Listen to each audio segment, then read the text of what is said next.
Alright guys, welcome back to another episode of Dead Man Gold and Silver. And in this video I will be going over this probably part 3 of the financial program that I was part of.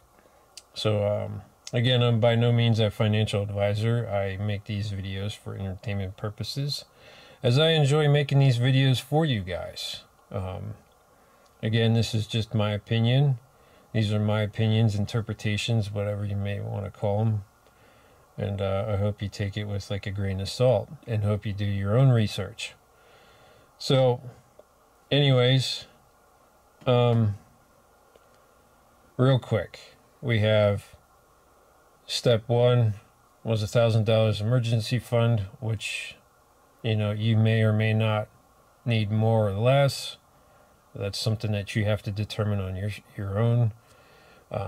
The second one, the big one, number 2, was get your debt paid off. That's the big one, which I think is a pretty big one for a lot of people.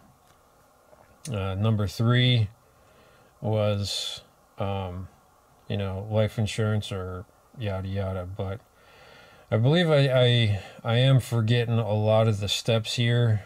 So like I said, don't quote me on these. And that's actually the part. That's this piece right here. So anyway, yeah. And then there was the 3 to 6 months living expense saved up, which could be a pretty valuable one too.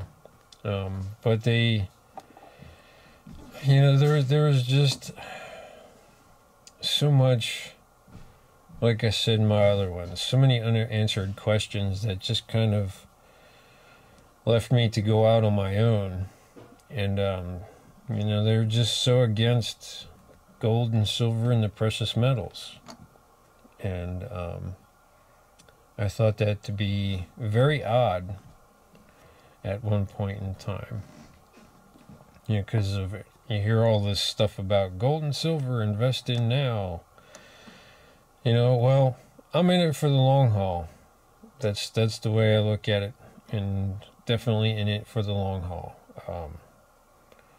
I have absolutely no desire to sell any of my gold or silver. I have absolutely no desire to trade any of my, well, I might, if the gold and silver ratio gets pretty close, it gets pretty down, but I have no desire to get to sell any of my gold or silver. I'm in it for the long haul. I might even pass it down to next generation, whether it be my stepkids or my nieces, my nephews. I'm not sure. But here again I go, going off on a rant here on a completely different subject. And I kind of became a hobby of mine. You know, there's definitely a lot of coins here that, you know, I kind of like preserving history and seeing history. I like vintage old stuff. I can't help it. And again, here I go ranting about just random stuff. But anyways, the program definitely had a lot of valuable information in it. I don't think it's for everybody. I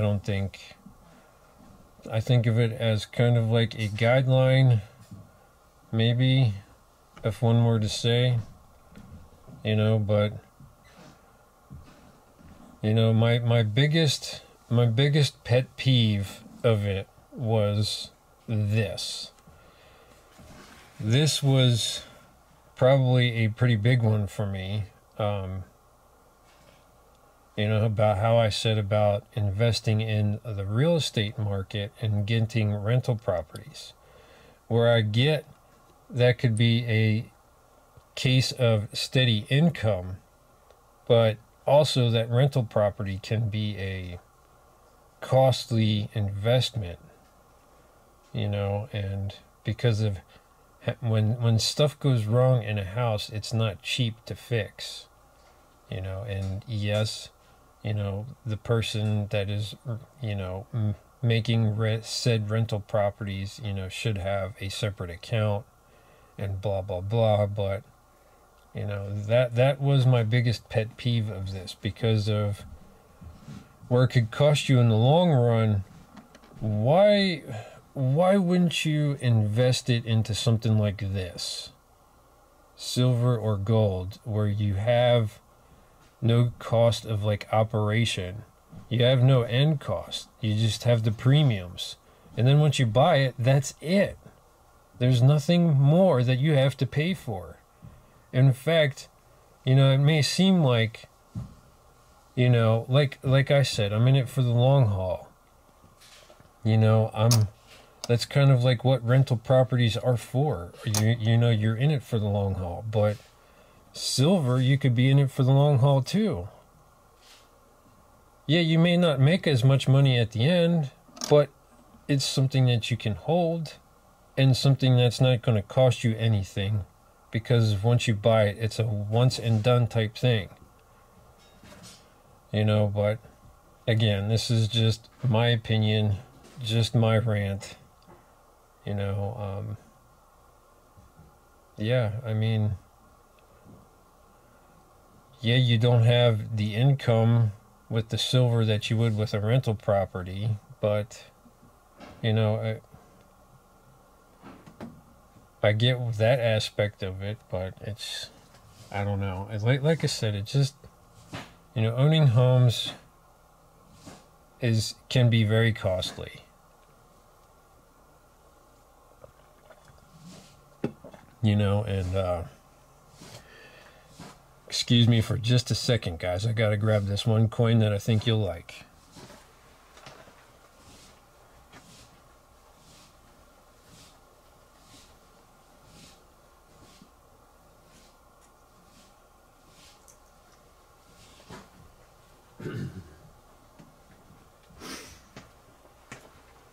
So anyways, yeah.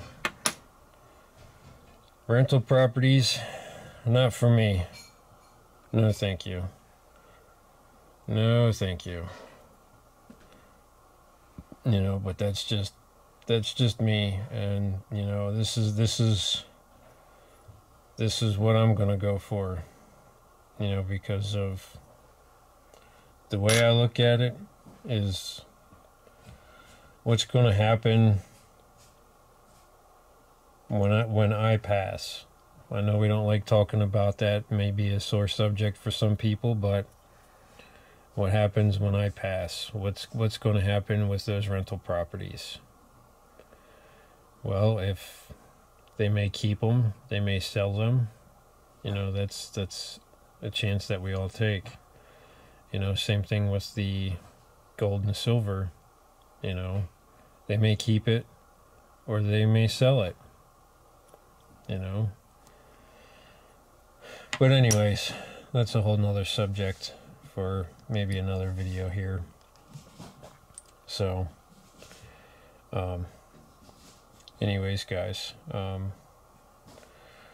think this is probably going to wrap it up for this series. I don't really have much else to say about the financial program. Would I recommend it for somebody? I mean, it definitely has its moments.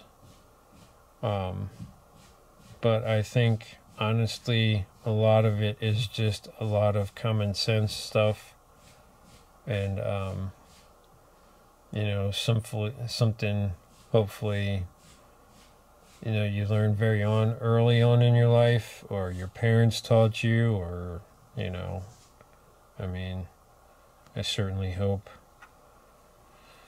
that my nieces, my nephews, stepkids all learn these lessons early on in their life, as I've already started talking to them about it. So,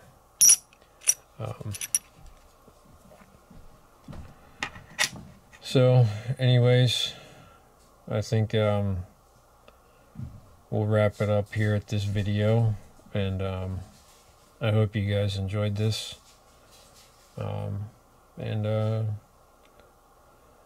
enjoyed the silver that I was sharing as well, and hopefully see you guys on the next one.